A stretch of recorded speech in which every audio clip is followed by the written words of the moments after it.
Alright, that's what we're using, so bear with us. Okay, 8 pounds of plaster of Paris. We're looking at a little work area and all the proper ingredients. Now I want you to all see something real quick. That's what Sean was talking about. This is why you gotta work fast. I don't know if you can all see it or not. See an visor where it's very thin? It's that white speck right here. All that is starting to crack already. And it's barely dry. So, we had to speed the process up. I didn't get to sand it.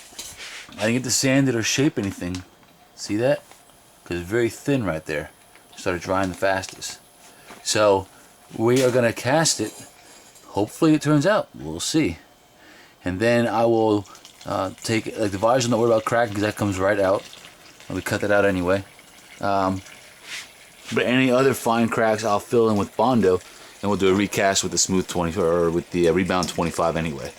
So it has begun. Epic failure.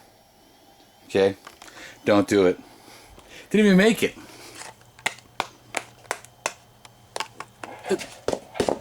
It's already fucking. Sorry, I'm watching language. It's already rock hard. We added the water, started mixing, and it went rock hard right away. Epic failure, trying something new.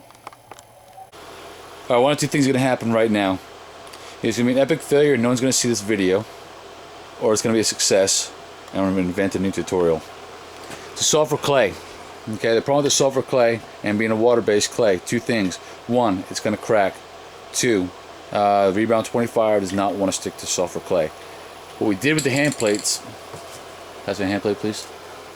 What we did with the hand plates is we were able to, because we sculpted it out of sulfur clay before we even realized, what we ended up doing was, it was fully dry when we did this one though, but we primered it to seal in the sulfur.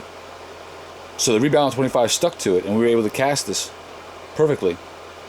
Alright, so what I'm attempting to do now is it's still wet underneath. It's only got a slight shell of hardness to it. That's why we were going to knock this out real quick. But what I did is it made it a little bit harder right now by primering it. And now I'm going to go through it and I'm going to clear coat it. And what I'm hoping to do is create a nice little candy shell like an M&M. Long enough, one to block the sulfur, two to block the water, so I can rebound it. Because once again, epic failure.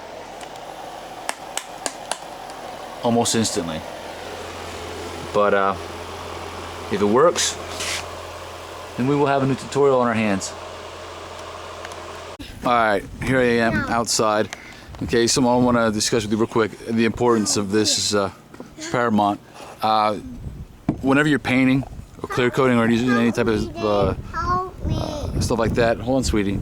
The brand, you want to stick with the same brand. I'm using the Krylon primer and all Krylon paints, so I want to stick with the Krylon clear coats, okay?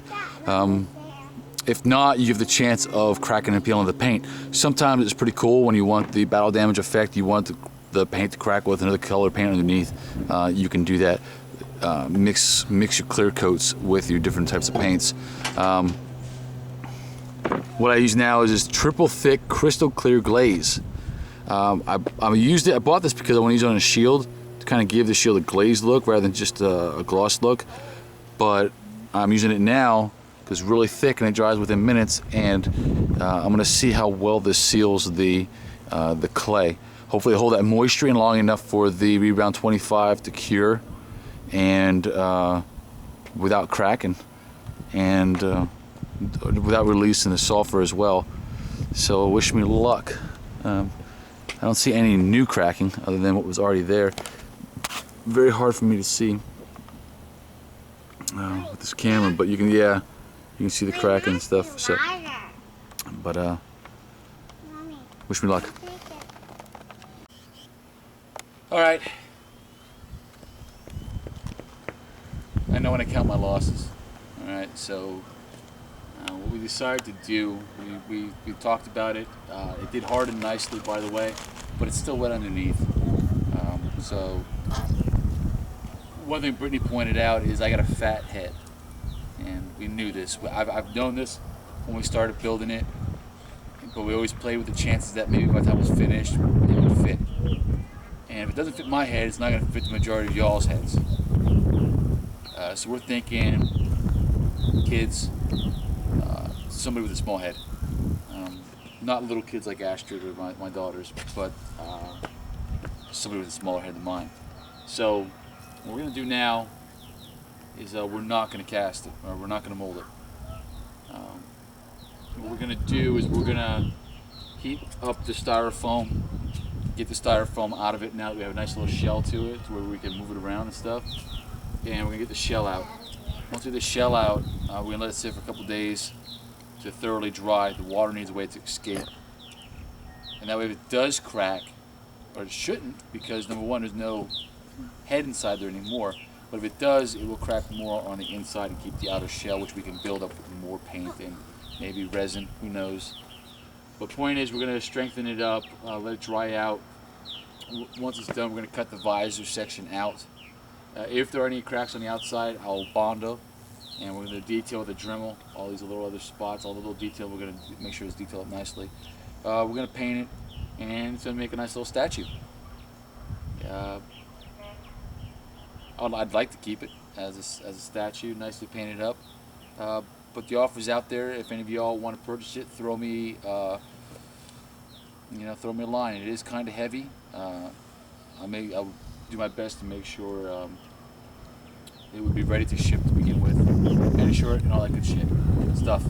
Sorry, but maybe y'all have kids, or maybe y'all have a purpose. Maybe I'll fit your head. You can cast it. And I'll give you casting rights to it. I don't want to call it total loss and just throw it away.